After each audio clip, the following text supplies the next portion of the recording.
Eu procuro trabalhar o nosso sentimento lógico, o nosso raciocínio lógico, sem emocionalismos, que o emocionalismo só nos confunde, tá? Então, vamos lá. Por que vocês acham que todas as religiões, todas as doutrinas e seitas, em todas as culturas, em todos os tempos, pede para perdoarmos? Vocês já pararam para pensar nisso? Mas aí eu pergunto, o que é o perdão, gente? Imagina que o filho de vocês cheguem para vocês e fale assim, mãe, o que é o perdão? Pai, o que é o perdão? O que vocês responderão? É esquecer? É isso? Não, não é. Quem esquece um estupro? Um assassinato? Uma morte estúpida por alguém que estava dirigindo bêbado? Nós podemos viver 200 anos, não vamos esquecer isso. Então, o que é o perdão? Vamos definir algumas coisas. Primeiro, o que é o pensamento? Gente, o que é o pensamento? Todo mundo pensa, mas o que é o pensamento? É a expressão do espírito. Quem pensa? É o cérebro ou é o espírito? O espírito, certo? Porque quando esse cérebro e esse corpo não existem mais, o espírito continua pensando, não é? Se penso, logo existo. Lembram disso? Tá, então vamos lá. Então, o que é o pensamento? A expressão do espírito, não é? Gosto, não gosto, quero, não quero. Quem pensa isso? Quem julga isso? Nós, espírito, alma, consciência, sei lá o nome que vocês quiserem dar, tá? E o que é emoção? Vamos definir. Emoção vem do latim movere, que é reação a um estímulo. Isso é emoção.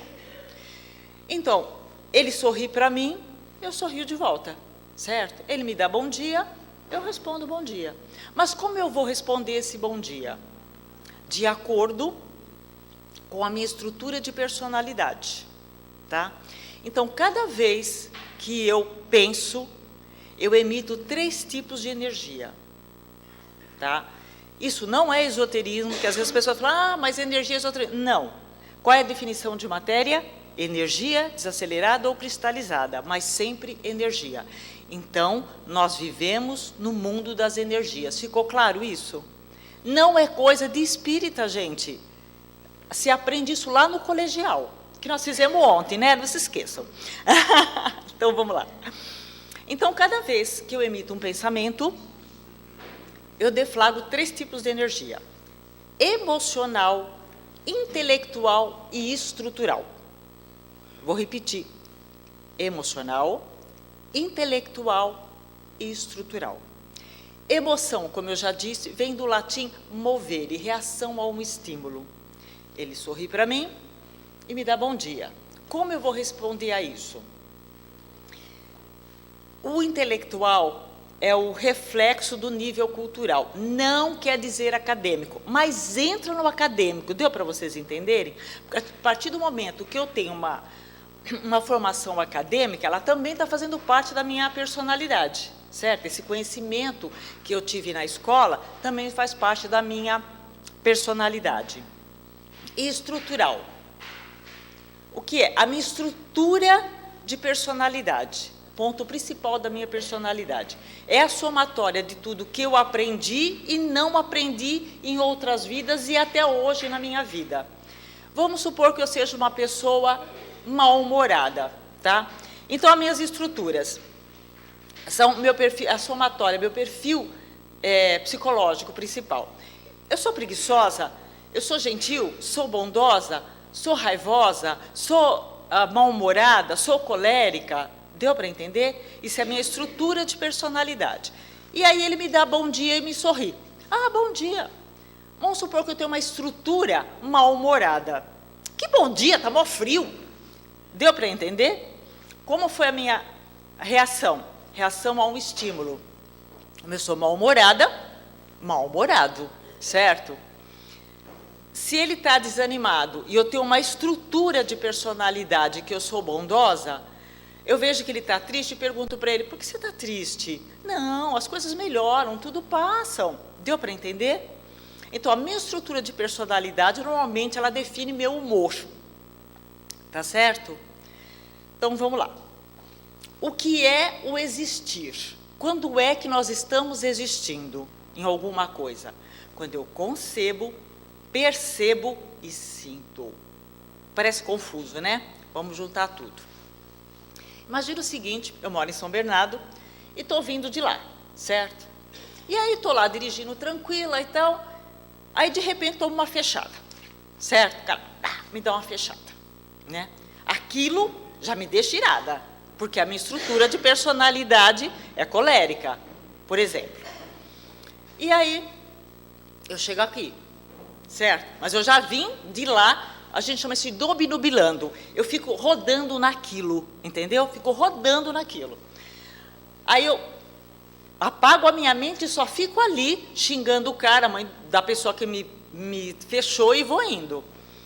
Aí eu chego aqui na porta, conto para alguém que eu encontro. Ah, você não sabe o que me aconteceu, levei uma fechada, aquele isso, aquele aquilo. Tá, subo 3 degraus da escada, encontro mais alguém, o que eu faço? Conta a história.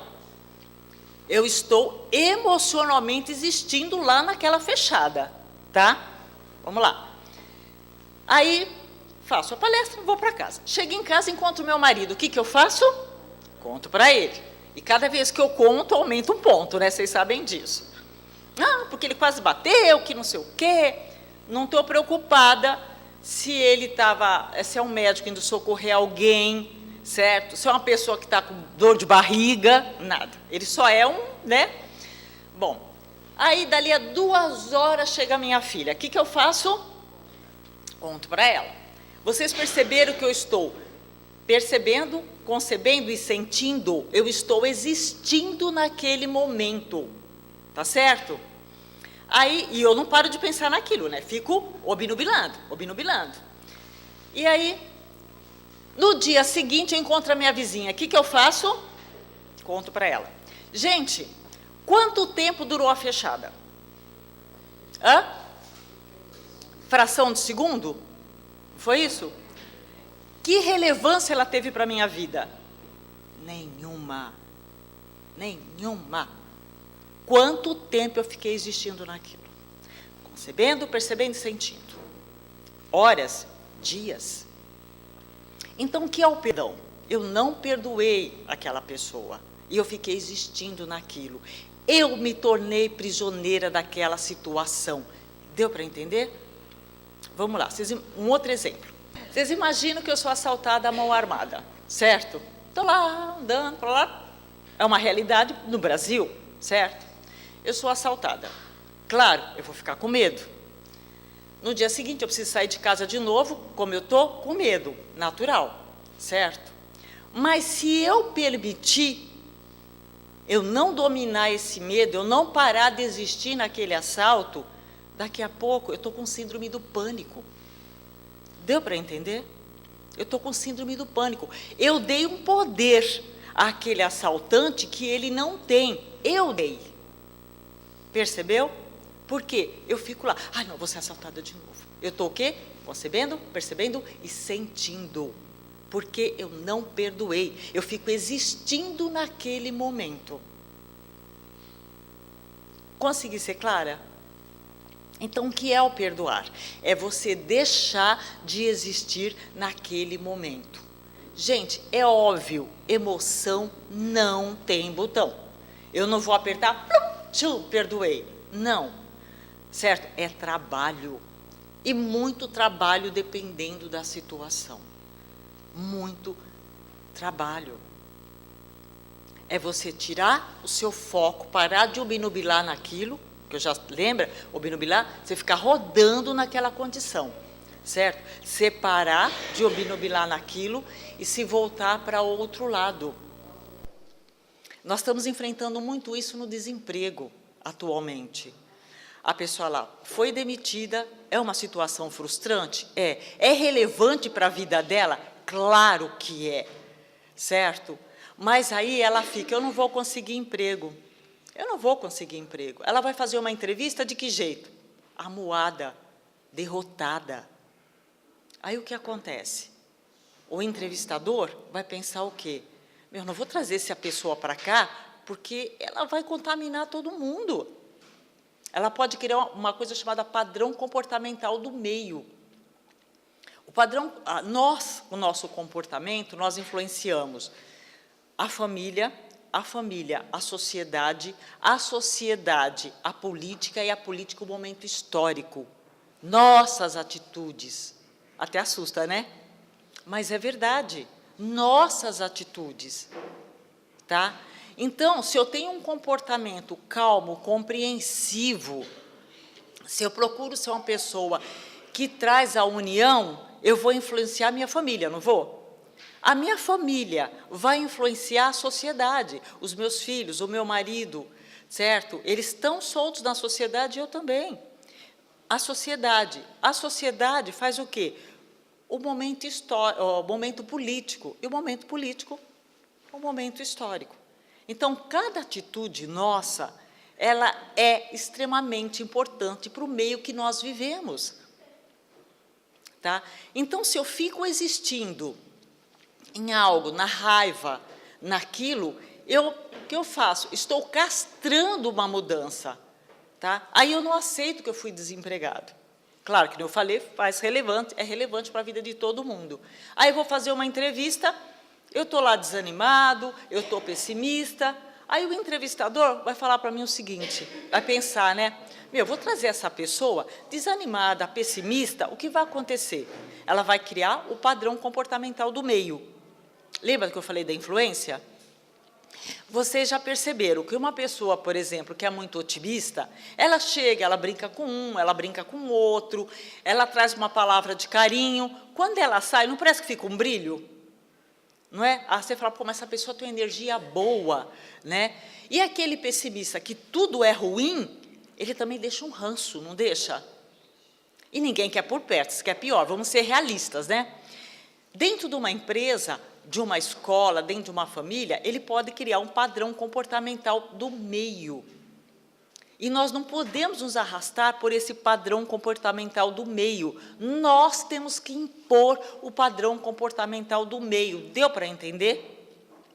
Com o quê? Com o otimismo. O pessimismo não cura ninguém, não ajuda ninguém. Vocês já devem ter visto em entrevista na televisão, em revistas, que quando uma pessoa, por uma doença mais grave que ela tenha, e ela se determina a ser curada, os anticorpos dela duplicam, triplicam, não é verdade? Vocês já devem ter visto isso na mídia comum, certo? Por quê? Lembra dessa frase? Sois senhores do vosso templo, de Jesus. Que templo? Nossos corpos. Tá? Então, o espírito, a alma, a consciência, sei lá o que vocês quiserem falar, ele é o senhor desses corpos. Corpo material e perispiritual. Certo? Então, se eu não perdoo e fico naquele ranço, eu começo a fazer o quê? Eu começo a criar um padrão comportamental do meio ruim e as portas começam a se fechar para mim. Gente, dúvidas até aqui? Eu sei que é muita informação, mas vai estar no YouTube, né? Então, vocês revejam lá. Então, o que acontece? Eu preciso mudar aquilo. Como eu mudo? Aquele pensamento ruim vem na minha cabeça, aquele momento desagradável vem na minha mente, eu trabalho isso, certo? Eu canto, eu faço uma oração, ou então eu penso assim, não vai ter esse poder na minha vida. No caso, por exemplo, de um assalto. Não vai ter esse poder na minha vida. Porque o cara me assaltou, foi embora, nem lembra mais de mim. Quem está dando superpoderes para ele, quem é? Eu. Eu estou desenvolvendo síndrome do pânico. Eu estou permitindo que ele continue dominando a minha vida. Gente, na psicologia, isso está sendo chamado de inteligência emocional. Vocês já ouviram falar disso? E está influenciando, são conceitos religiosos, certo? Entre aspas, mas que já estão dentro do nosso cotidiano profissional. A inteligência emocional. Como é que eu lido com situações ruins? Todo mundo passa por situações desagradáveis, gente. Aqui não é o paraíso. Tudo acontece com todo mundo. Não há privilegiados. E o que eu tenho que fazer? Perdoar e seguir meu caminho. Tem que ficar parada ali sofrendo. Perdoo aquilo, paro de existir naquilo, não quer dizer que eu vou esquecer. Eu paro de existir naquilo, toda vez que aquilo vem na minha mente, para eu não ficar obnubilando, eu não vou pensar nisso, até que aquilo perde a relevância, aquele fato perde a relevância. Ficou claro o que é perdoar? Eu vou voltar um pouco, porque é muita informação, tá certo? Então, vamos lá. Cada vez que eu penso, eu deflagro 3 tipos de energia: emocional, intelectual e estrutural. Emoção é reação a um estímulo, tá? Definição de emoção. Vamos lá. Intelectual é a minha cultura, a cultura da minha sociedade, da minha família, do meu meio, não quer dizer acadêmico, mas também entra. De todo o conhecimento que eu tenho, me ajuda nessa parte intelectual, tá certo? E estrutural, meu tipo de personalidade. Sou calmo, sou colérico, sou irritadiço, sou bondosa, sou conselheira. Todo mundo tem uma estrutura de personalidade. E quando nós temos uma estrutura de personalidade distorcida, o que nós precisamos fazer? Trabalhar isso. Sempre penso uma coisa: é útil para a minha vida? É útil para a situação? Imagina o seguinte, que eu estou discutindo com uma colega de trabalho. E aí, a gente perde a paciência, aí uma xinga a outra, outra xinga a outra. É útil, gente? É útil. Deixa eu contar uma história real. Normalmente eu uso histórias reais. Eu sou terapeuta, né? E quando eu trato criança, normalmente o responsável, quem leva a criança, fica junto na sala, tá? E eu tratei de um garoto que ele dormia, né? Eu trabalho com bioenergia, ele dormia. E eu ficava, a parte psicológica eu fazia na mãe, né?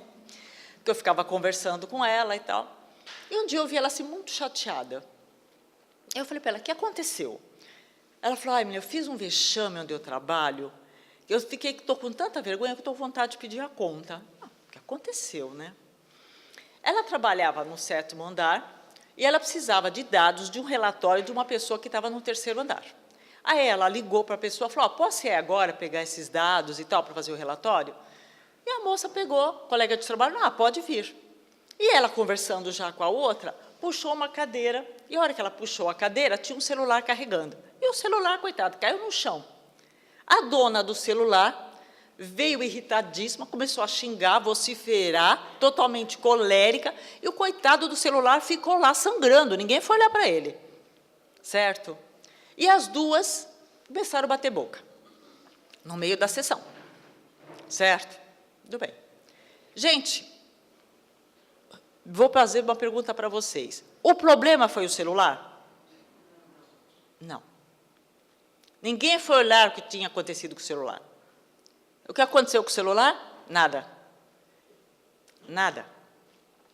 Nada. E por que o motivo da briga? Tinha motivo para uma briga? Não. O que veio nisso? O recalque, a irritação, frustrações, tudo que se pode imaginar. Tem alguns estudos que dizem o seguinte: quando alguém grita com você, briga com você, menos de 10% tem a ver com aquele problema. Deu para entender? Isso é muito comum em casal. Começam discutindo pela cor da parede, daqui a pouco estão lá na festa de não sei quem, que você olhou para não sei quem. E a cor da parede? Certo?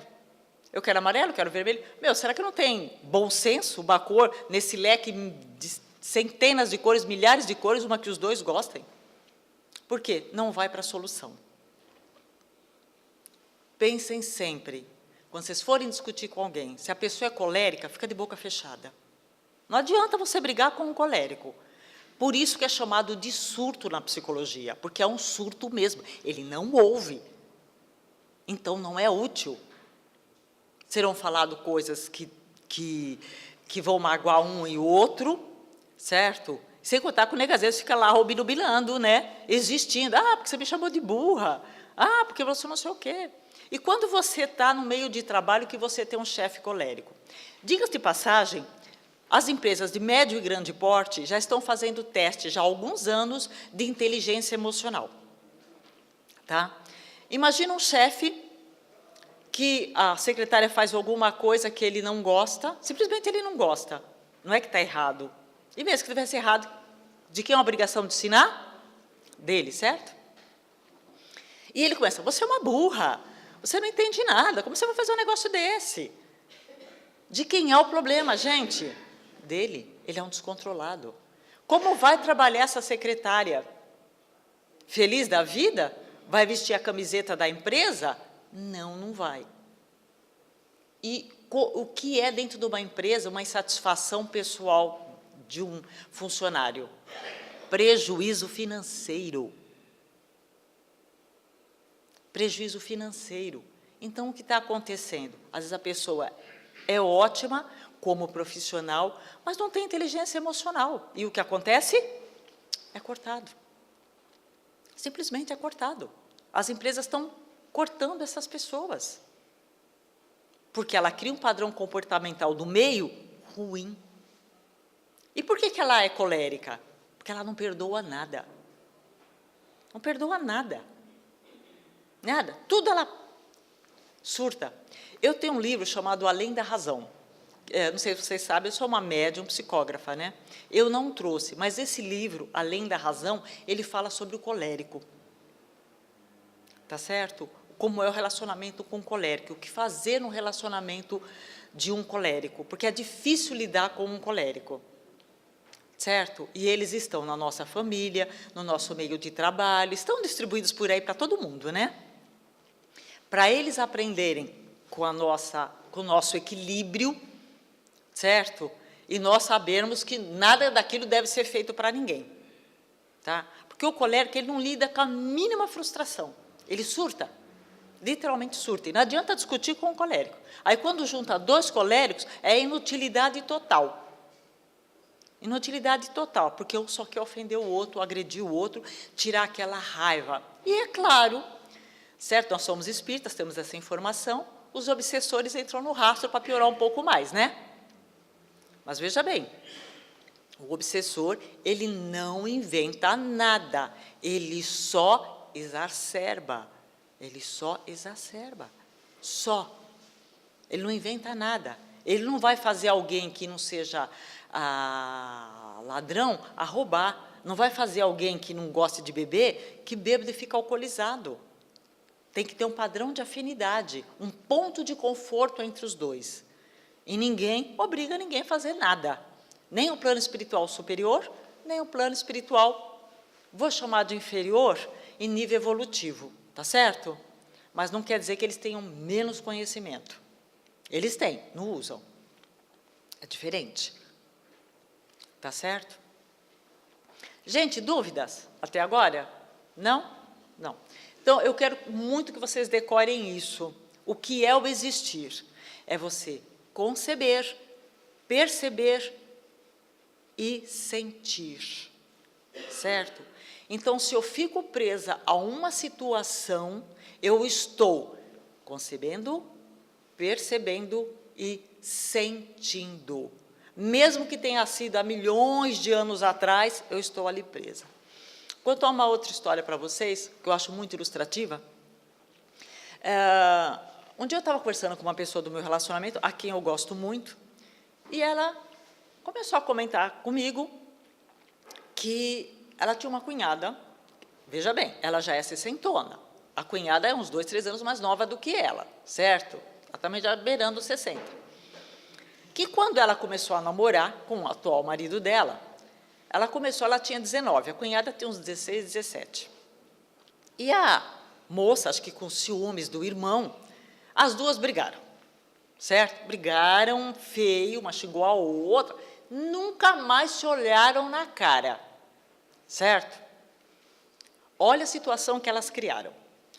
Quando tem natais, ano novo, aniversário, não sei o quê, a família fica toda estressada, né?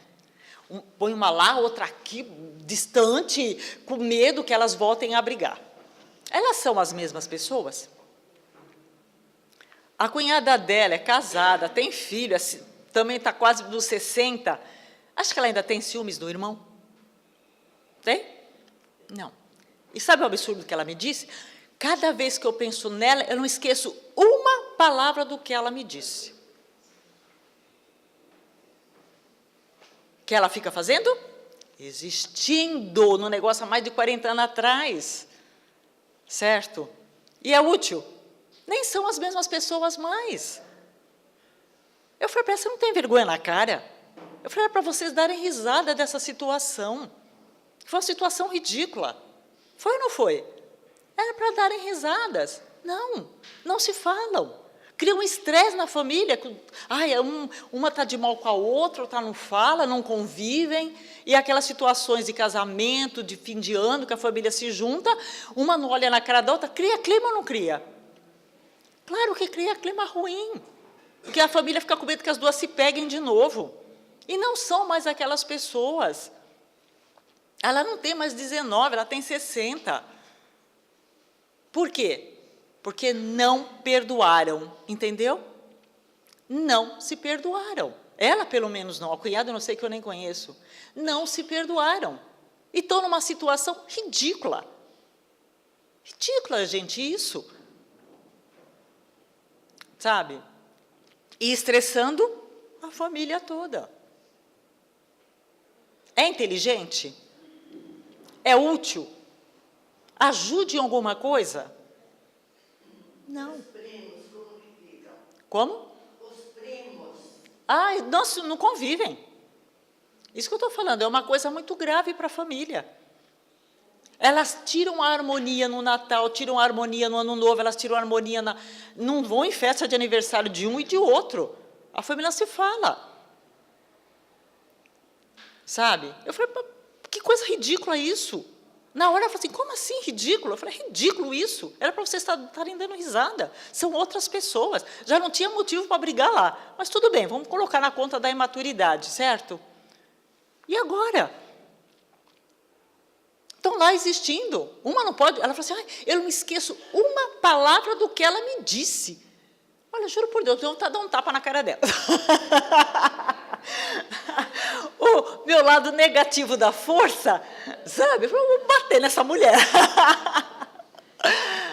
É claro que eu não fiz isso, né? Mas como ela é uma pessoa que eu tenho intimidade, eu falei, deixa de ser ridícula, mulher. Deixa de ser ridícula.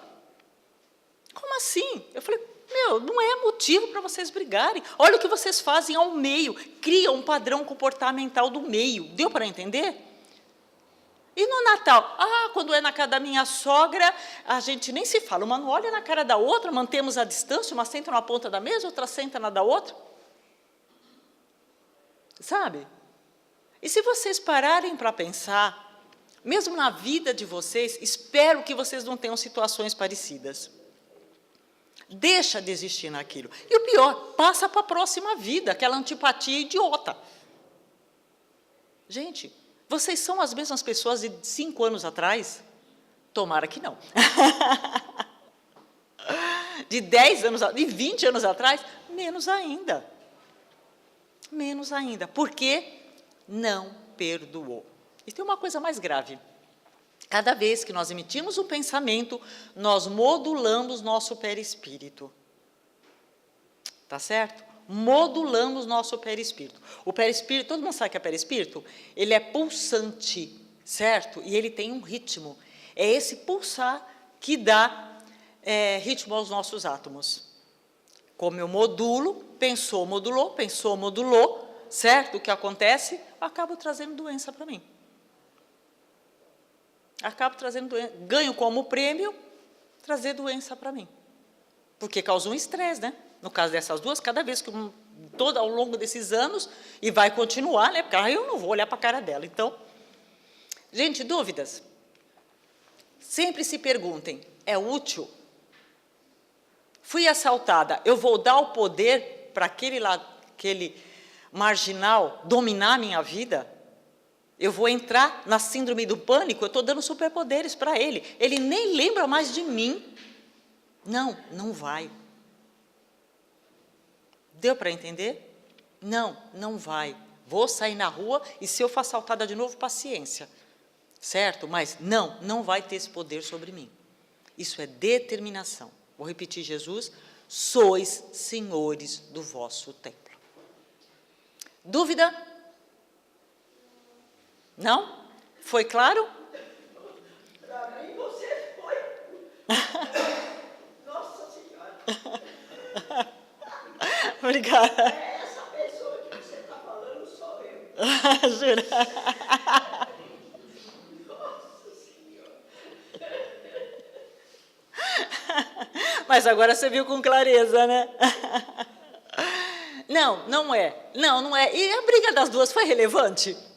Mudou alguma coisa na vida delas? Não mudou. O filho de uma fala com o filho da outra. Não, as duas não se falam, então não tem convívio. Quer dizer que além delas, levaram os outros também. Claro. A gente vê muito isso em guerra de povos, né? Israel e Palestina, que um fica cultivando o ódio pelo outro. Não, eu quero que seja bem lá. Mas aqui comigo não tem nem conversa de jeito nenhum. Aí Entende? é igualzinho que você está falando. Você precisa ver, é relevante ainda? Porque não é relevante às vezes. Vocês ficam cultivando uma raiva, um ódio que te faz mal. E esse é o pai dos meus filhos, né? O crioulo é isso mesmo, você imagina. É que eu vou estourar o tempo. Mas, posso estourar 2 minutinhos? Eu vou mostrar uma coisa para vocês. Que foi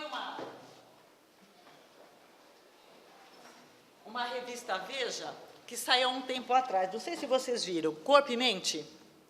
Ela é antiga, de uns 3 anos atrás. Nessa revista, eles estão falando, alguns psiquiatras estão falando sobre casos. Eu vou falar justamente por causa do problema dela. Normalmente a tireoide, quando a pessoa tem problema de tireoide, o que é? Sapo na garganta, certo? Ela não engoliu aquilo.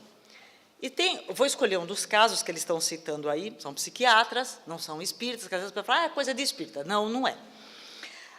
É claro que se encaixa tudo com o espiritismo, porque o espiritismo é uma religião, uma doutrina que trabalha a lucidez. A mulher e o marido se divorciaram, certo? Aí, depois de 3 meses, o laríngeo dela não estava mais funcionando, a tireoide e as paratireoides, e ela começou a tomar remédio. Mas era uma pessoa de dinheiro, e ela começou a fazer um tratamento psiquiátrico, certo? Porque tudo era culpa do marido. Ele era aquilo, ele era assado, tudo culpa do marido, certo? Aí, quando ela começou a fazer um tratamento psiquiátrico, psicanálise, o que ela descobriu? Não, o marido não era tão péssimo assim. Não era ele só o dono dos defeitos. Que 50% disso também era culpa dela. Quando ela trouxe isso internamente para ela, que ela conseguiu entender, porque a gente é bom de máscara, né? Você sabe disso? Nós somos ótimos em máscaras. Quando ela percebeu isso, a tireoide dela milagrosamente voltou a funcionar. Deu para entender? Sabe? A tireoide dela voltou a funcionar normal. Por quê? Ela entendeu, ela estava modulando aquilo, ela entendeu que não foi só ele o culpado. Às vezes eu falo, eu penso nisso aí também. Sabe? Posso te dar uma sugestão? Escreve. Você pega uma folha e coloca o que eu acho que foi culpa dele, e você anota. Na outra folha, você coloca o que eu acho que foi culpa minha, e depois você compara. Normalmente, a culpa dele e a sua estão ali. A traição é que é duro, né? É duro, é isso aí. Mas aí, desculpe, né, não posso fazer uma psicanálise sua agora, mas será que você não percebeu que antes, vamos supor, se ele fosse mulherengo, você não percebeu que ele era mulherengo? Porque mulherengo é ser perfil, é um perfil. E não se iludam, mulheres, que vocês vão mudar, tá? Não muda. Tá? Gente, dúvidas? Não? Então, eu agradeço muito a presença de vocês, espero ter sido útil. Se vocês ficarem com dúvida, por favor, olhem no YouTube, porque eu sei que eu passei muita informação. Obrigada.